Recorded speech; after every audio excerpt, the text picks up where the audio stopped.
March 8, 2014. A routine overnight flight lifted off from Kuala Lumpur. 239 people were on board. The destination was Beijing.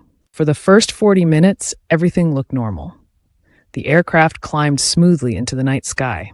Then something strange happened. The final radio message from the cockpit sounded calm. "Good night, Malaysian 370. Moments later, the aircraft vanished from radar. No distress call, no emergency signal, just silence. Within hours, the disappearance of Malaysia Airlines Flight 370 became one of aviation's greatest mysteries. And soon, investigators in the United States would be pulled into a case that still has no clear answer. As search teams scrambled across Southeast Asia, the United States quietly joined the investigation. Experts from the Federal Bureau of Investigation began analyzing the pilot's digital records.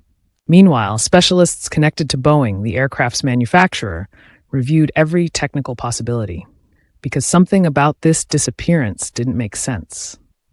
Modern airliners don't simply vanish. They send signals, they leave data trails. Yet Flight 370 seemed to erase itself from the sky.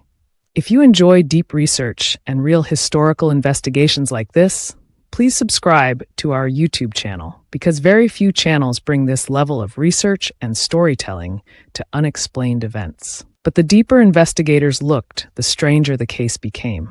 Military radar soon revealed something shocking. After disappearing from civilian radar, the aircraft had turned around. It didn't crash immediately. Instead, it flew back across the Malay Peninsula. For nearly an hour, the jet continued moving west. No communication, no explanation. Then it vanished again, this time over the vast Indian Ocean. Investigators now faced a terrifying possibility. Someone inside the cockpit may have deliberately changed the aircraft's course. But why? And where did the plane go after that final radar contact? The next clue didn't come from radar. It came from space. Engine data transmitted automatically to satellite systems revealed something unexpected. Even after radar contact was lost, the aircraft continued flying for hours. 7 hours. Somewhere over the Indian Ocean, the aircraft was still moving. Investigators from multiple countries worked with satellite engineers to map possible flight paths. The result created a massive arc across the southern Indian Ocean, a remote stretch of water thousands of miles wide. If the plane went down there, recovery would be incredibly difficult. But another disturbing theory began to emerge. What if the aircraft didn't crash immediately at all? As investigators searched pilot backgrounds, one detail drew attention. The captain, Zahari Ahmad Shah, was an experienced aviator with more than 18,000 flight hours.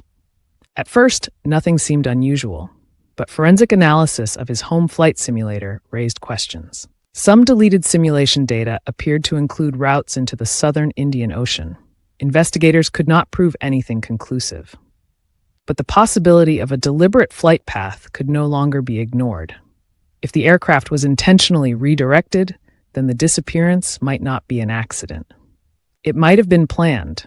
The search for the wreckage became one of the largest in aviation history. Ships from dozens of nations scanned the ocean floor. The United States contributed advanced underwater sonar technology. Thousands of square miles were mapped.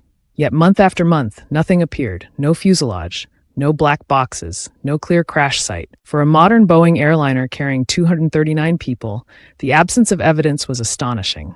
Then, more than a year later, something finally washed ashore. In 2015, debris was discovered on a remote island in the Indian Ocean. The object was identified as a wing component called a flaperon. Experts confirmed it came from Malaysia Airlines Flight 370. Over the next few years, additional fragments appeared along African coastlines. Each piece confirmed the same thing. The aircraft had indeed crashed somewhere in the southern Indian Ocean. But the debris created another puzzle.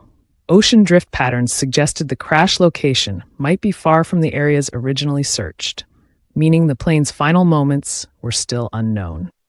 Some investigators believe the aircraft flew on autopilot until fuel exhaustion.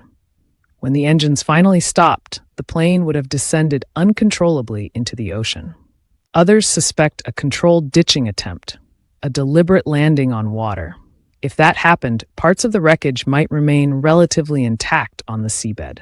But without the flight recorders, investigators cannot confirm either scenario. And that leaves one chilling question. What actually happened inside the cockpit during those final hours? More than a decade later, the mystery remains unresolved. Despite the largest search effort in aviation history, the main wreckage has never been located. Families of the 239 passengers still wait for answers. New search missions continue to be proposed. Some experts believe improved underwater mapping technology could finally locate the crash site. But until the aircraft is found, the truth behind the disappearance remains hidden beneath miles of ocean.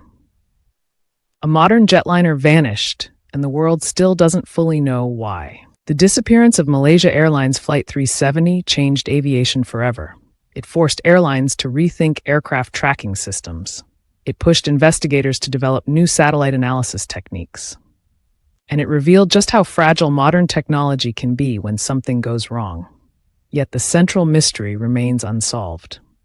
Somewhere in the depths of the Indian Ocean lies the final evidence: the cockpit voice recorder, the flight data recorder, the answers. Until those are found, one question will continue haunting aviation investigators around the world. What really happened on the flight, the United States still can't explain.